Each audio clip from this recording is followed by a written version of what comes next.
Hello everyone, welcome back to your favorite channel and good morning to all of you dear students.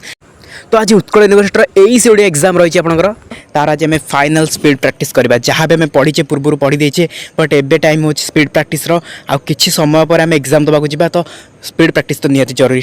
तो आप जानते हैं EVS भी speed practice आम करते बहुत ही हेल्पफुल रहा एंड आज आम यही सेटार स्पीड प्रैक्टिस करवा जो कि आम सबुतिक सिलेक्टेड 1 मार्क गुड़ा डिस्कसन करवा या माने नुह केवल आम जी आज डिस्कसन करवा से पड़ो ग्यारंटी से नुह बट बेसी सिलेक्टेड जिन गुड़ाक आम एबे डिस्कसन करिया बिकज पूर्व में ऑलरेडी बहुत सारा क्लास करछि एक मार्क हम आपनकर बहुत सारा सिलेक्शन डिस्कसन कर देछि बट आज आम फाइनल डिस्कसन करबा एई सीओडीआर स्पीड प्रैक्टिस चलन तो लेट करबानी लेट्स स्टार्ट।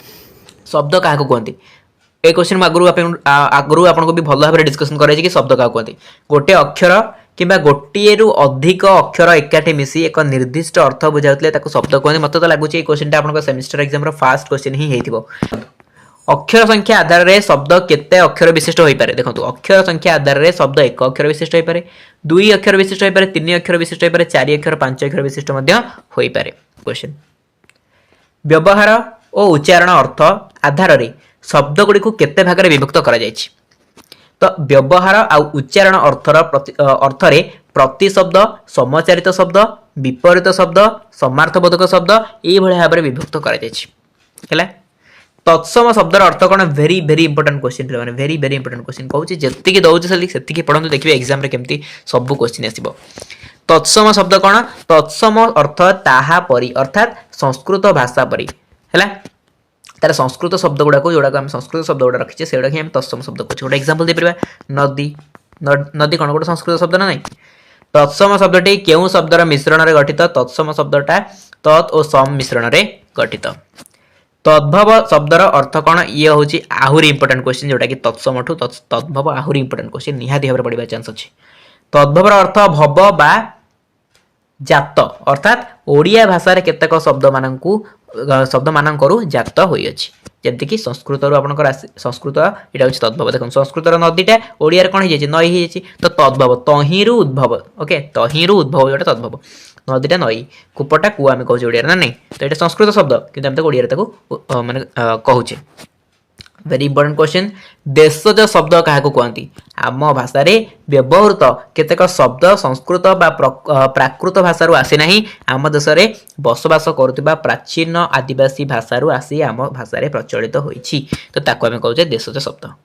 दुईटी आदिवासी शब्द ना देखि परबा आमे ओरा चाल कोड़ी ए सब कोन आदिवासी शब्द।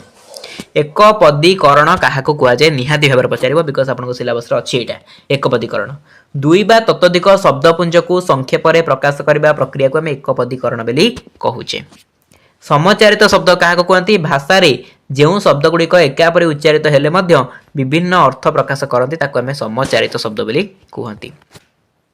जोग शब्दटी केउटी किपरि उत्पत्ति होइछि जोग जुज युक्त अ हेले जोग शैव शब्दटी शिव युक्त अ हेले शैव तो आप कहे यही पर्टिकुलर क्वेश्चन आसो यही पर्टिकुलर क्वेश्चन आसार चांस अच्छी तथापि पे मैंने जो क्वेश्चन गुड़ा आसुचे ना जोड़ा आप संधि विच्छेद टाइप तो ये क्वेश्चन आपको क्लास प्रैक्टिस करें क्लास जी मैंने मुझे आपको नोट्स ता भीतर अच्छी बहुत गुड़ा क्वेश्चन तो से ही आसपे तो एमती ना कि आम कहीपर सर्ट क्वेश्चन यहाँ ही आसो यहाँ ही आसो एमती ना है कि आम सिलेक्शन कहीपर समचारित शब्द क्या कहुए आसो एक पदीकरण क्या कहुए आसो तत्सम शब्द आसो तद्भव शब्द आसो वाक्य क्या कहुए आसो शब्द क्या कहुए आसो ये जिन गुड़ा कही बट एमती ना कि जो मैंने पचारूँ तो एमती एगुड़ा कही हुए है तथापि आप प्रैक्टिस करुँच क्वेश्चन दैट मीन्स यही टाइप आसो है पूर्वाह्न को आप जानते पूर्वाह्न बा पूर्वाहण सब भल एमती लिखे पूर्वा ह तले णते देवे पूर्वाहण है पचार आपको पूज्यास्पद पूज्यास्पद यहाँ सब सिलेक्टेड गुड़ा डायरेक्टली पूजा ये पचारे है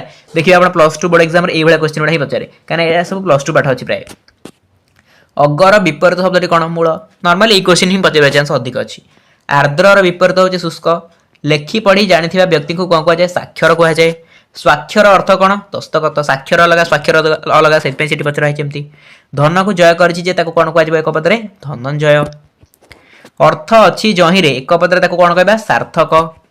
अनेकांश को संधि विच्छेद कले कौन हम अनेक युक्त अंश अनेकांश। रक्ताक्त को संधि विच्छेद कले कौन हम रक्त युक्त अक्त रक्ताक्त। शब्दर केतोटी रूप थाए वेरी वेरी इंपोर्टेंट क्वेश्चन शब्दर केतोटी रूप थाए शब्दर दुईटी रूप थाए गोटे आंगिक रूप गोटे आत्मिक रूप मौलिक शब्द क्या कहते जो शब्द रू गोटे हेले अक्षर काटी हुए ना सेगुड़ी को मौलिक शब्द कहुए मैंने गोटे अक्षर काटी तर अंग है लगे। सरल शब्द क्या कहते वेरी वेरी इंपोर्टेंट क्वेश्चन जो प्रत्यय युक्त होता है ताहा होची सरल शब्द। सरल शब्द को केते भाग में विभक्त कराई आप समस्त जानते कि 4 भाग में विभक्त कराई गोटे तत्सम गोटे तद्भव गोटे देशज गोटे वैदेशिक।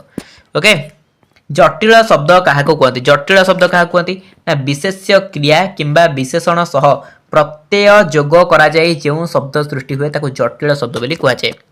यौगिक शब्द क्या कहुए दुईटी सन्निहित सरल शब्दर मिलन रे शब्द जब मिलला दुईटा सरल शब्द एकाठी कले कहबा यौगिक शब्द। वेरी इंपोर्टेंट क्वेश्चन आउट आसला क्रियार मूल रूप किए वेरी वेरी इंपोर्टेंट क्वेश्चन क्रियार मूल रूप होची धातु। तो तापर देखो अणा प्रत्यय लगाई दुईटी शब्द लेख अणा प्रत्यय लगाई आप शब्द लिखि परिबे माज युक्त अणा माजणा मार युक्त अणा मारणा। उपसर्गर अन्य नाम कौन उपसर्गर अन्य नाम होची पूर्व प्रत्यय।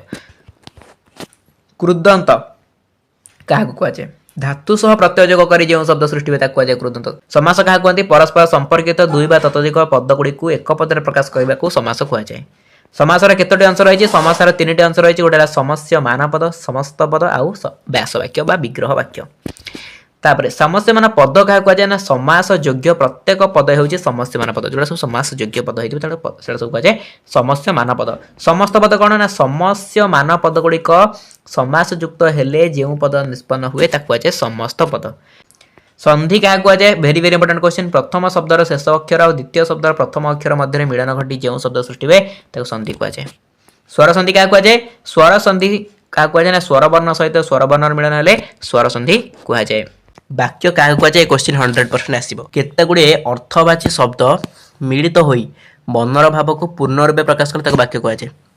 विशुद्ध वाक्य केतोटे लक्षण रही से कौन अच्छा विशुद्ध वाक्य 3 गोटे लक्षण रही गोटे आकांक्षा गोटे योग्यता गोटे आसक्ति। चलते आकांक्षा क्या कहुए वाक्य मध्य गोटे पद जदि अन्य पदर अपेक्षा रहे आकांक्षा कहुए।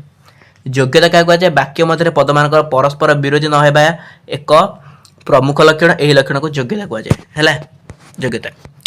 तेरे आसक्ति क्या कहुए वाक्य मध्य सठिक भाव में शब्द पर शब्द बसाइबार पद्धति को आसक्ति कहुए। क्या नहीं वाक्य गठित होता है साधारण कर्ता कर्म क्रिया यही मान नहीं वाक्य गोटे गठित होता है। वाक्यर आरंभ और शेष किए बसती आरंभ में कर्ता शेष में समापिका क्रिया बसती। गठनात्मक दिगरु वाक्य को केते भाग में विभक्त करा जाय से कौन कौन गठनात्मक दिगरु जदि कहबा पद विन्यास भित्तिक गठन धर्म दिगरु वाक्य को 3 भाग में विभक्त करा जाय से है सरल वाक्य यौगिक वाक्य जटिल वाक्य। सरल वाक्य क्या कहुए गोटे मात्र समापिका क्रिया जो थब कहुए सरल वाक्य। यौगिक वाक्य क्या कहुए दुई बा तत्वधिक परस्पर निरपेक्ष सरल वाक्यर संयोग जो वाक्य गठित हुए कहुए यौगिक वाक्य। जटिल वाक्य क्या कहुए परस्पर सापेक्ष दुई बा ततोधिक खंड वाक्यर मिलन जो वाक्य गठित हुए कहुए यौगिक वाक्य जटिल वाक्य। अर्थगत प्रकार दिगरु वाक्य को केते भाग में विभक्त करा जाय से कौन अर्थगत कथा कहला अर्थगत दृष्टि वाक्य केते भाग में विभक्त करा जाय देखंतु अर्थगत प्रकार अनुसार वाक्य को 6 गोटे दिगरु विभक्त करा जाय से कहला विवृत्ति सूचक वाक्य विस्मय सूचक वाक्य आदेश बा अनुरोध सूचक वाक्य तापर प्रश्न सूचक वाक्य नास्ति सूचक वाक्य। अच्छा खंड वाक्य वाक्यांश क्या कहुए वाक्यर बुझा पड़ुथिबा निर्दिष्ट अंश को एक निर्दिष्ट केतोटी पद संहति को वाक्य खंडर खंड वाक्य बोली कहुए। विवृत्ति सूचक वाक्य क्या कहुए निर्दिष्ट विषयक विवृत्ति बा वक्तव्य प्रकाश करुवा वाक्य को विवृत्ति सूचक वाक्य कहुए। वाक्यर रूपांतर कौन वाक्यर रूपांतर गोटे प्रकार वाक्य को अर्थ परिवर्तन करी अन्य प्रकार वाक्य परिणत करने को वाक्यर रूपांतर कहुए। स्तंभ क्या कहुए ए ग्यारंटी पे क्वेश्चन आसो बिकज आप स्तंभ उपर ही सिलेबस अच्छी तो सिलेबस को देखिए डायरेक्टली क्वेश्चन देखा हो तेणु आसो स्तंभ क्या कहुए संवादपत्र संवाद सहित केतक सामाजिक और सांस्कृतिक तथ्य सुंदर शैली प्रकाश पाई था यही धरणर विशेष आलेख्य को स्तंभ कहुए। आप चाहिए यही डेफिनेशन लिखिपारे अदरवाइज मुझे क्लास पढ़ला बेले आपको एक्सप्लेनेशन क्लास रे बहुत सारा डेफिनेशन देछि स्तंभ क्या कहुए तो ताकू नहीं आप लिखिपारे। सुरेंद्र महांती शेष स्तंभटी केउ खबर कागज प्रकाश लाभ करथिला सुरेंद्र महांती शेष स्तंभटी संवाद खबर कागज प्रकाश लाभ करथिला। तो पे मन रखिए कहार कौ स्तंभ है फीचर अर्थ कौन इंग्राजी भाषा रे फीचर होची एक स्वतंत्र बा विशेषत्व मंडित दृश्यबोधात्मक रचना जहाँ पढ़ु पढ़ु पाठक सामने देखी पारिबा भली प्रत्यय हेबो। रूपकात्मक फिचर व्युत्पत्तिगत अर्थ कौन रूपकात्मक फिचर व्युत्पत्तिगत अर्थ यदि लिखा रूपयुक्त अणीचयुक्त अखेड़ा सो स्टूडेंट्स आम तो टोटाल पूरा डिस्कसन कले आप जी भी सिलेक्टेड 1 मार्क गुड़ा था सबुतिक यूनिट को कवर करने चेष्टा करी पाखापाखि बहुत गुड़े क्वेश्चन आप डिस्कसन कली बट स्वल्प समय भितर आम जी डिस्कसन करें माने नुहे सब गुड़ा गोटे वीडियो ही डिस्कसन करदे केवे पॉसिबल नुहे बट 2 मार्क माराथन क्लास आप देखी ना काली अपलोड होगा देखी दिंतु एंड फुल प्लानिंग वीडियो मतलब अपलोड होगा देखी दिंतु जब समय आप अच्छी अलरेडी मुझे सबकिछ कवर करदेली एंड आपंकर एग्जाम बहुत ही भल हम एंड ये क्वेश्चन निहाती भाव आसे पे जी भी आम क्लासेस कराइचे सिलेक्शन जी देचे निहाती भाव एग्जाम क्वेश्चन आसो जमा भी डरतुनि कि क्वेश्चन बाहर आसो मुझे लिखिपारे यही से पे बहुत सिंपल सब्जेक्ट आपंकर मातृभाषा तेणु डरबार चान्स ही ना समस्ते 80 ରୁ 90 इजिली स्कोर करेंगे कहार भी बैक लगे ना ओके तो चलते आज क्लास को मुझे एटेंड करुँची एंड समस्त को मो तरफ ऑल द बेस्ट एंड कहीं भी डरबे एग्जाम बहुत ही भल okay God bless you thank you so much.